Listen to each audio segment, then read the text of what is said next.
بنات هاي. دي قصيص والله شو. حاجات زي ديل حساب طلع 20 مليون. وفرحان قوي.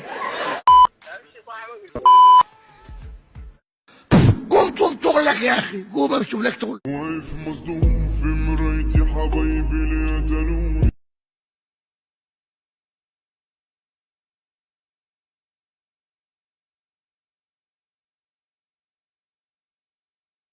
عندنا ليك الليله مقلب ظريف دايرين نعمله مع واحد من اصحابك.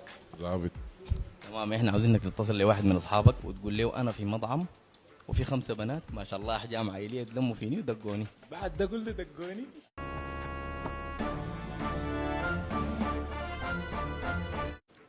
يا ايمن، كيف يا ايمن؟ ان شاء الله تمام يا اخي. الحمد لله والله مالك ما يطعم كده. اسمعني يا ايمن، انا والله في مطعم كويس وحصلت معي مشكله، بنات دقوني ودايرين يقلعوا تليفوني، بس مشيت لك اللي برا. بنات؟ بنات هاي. دي قصيص والله شو.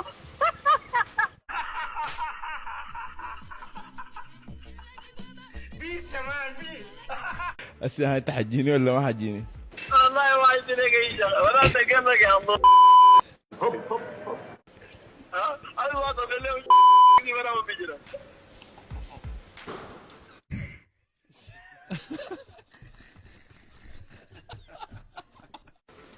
يا ايمن يا اخي انا هسه ولاد استغيث بك يا ايمن يا اخي. يا اخي استغيث بي يا اخوان، استغيث تقول لي بنات. انا جاي ولا شنو. يا ايمن يا اخي المطعم كله قاعد عايل لي وموقفي بقى وهم يا ايمن يا. لا كويس خليني. يا ايمن الكلام ده عيب عليك يا ايمن يا اخي، تزور صاحبي. امشي صاحبك. قوم طول شغلك يا اخي، قوم امشي لك شغل. عليك يا باطل. 5 بنات يا ايمن يا اخي، انت ما شفتهم عاملين كيف يا. يا ولد شغلوا فيها كلام. في عليك وعلى شكلك امشي كتر مسألك واحنا ناصرين ما تفل عندنا. يعني انك تدوق لواحد من اصحابك وقول له يا اخي انا والله سكت معاي بنات المطعم صاحباتي وطلعوا كتار والحساب طلع 15,000 او 20,000 وانا شايل 5,000 بس، فدار لي قروش وقال لي لا تغسل العده لو ما عندك قروش. ظابط؟ يا ابسط هاي اسمع كلامي. هاي انا قبيل كنت مرقت منك. هاي طبعا بنات ام زرمان دي دقوا لي قالوا لي اراكم نلاقوا في الرياض KFC. هاي انا خشينا المطعم KFC هم طلعوا بنات كتار يعني 5 كده. هاي خشينا المطعم يا زول، طلبنا فاميلي وحاجات زي ديل حساب طلع 20 مليون. وفرحان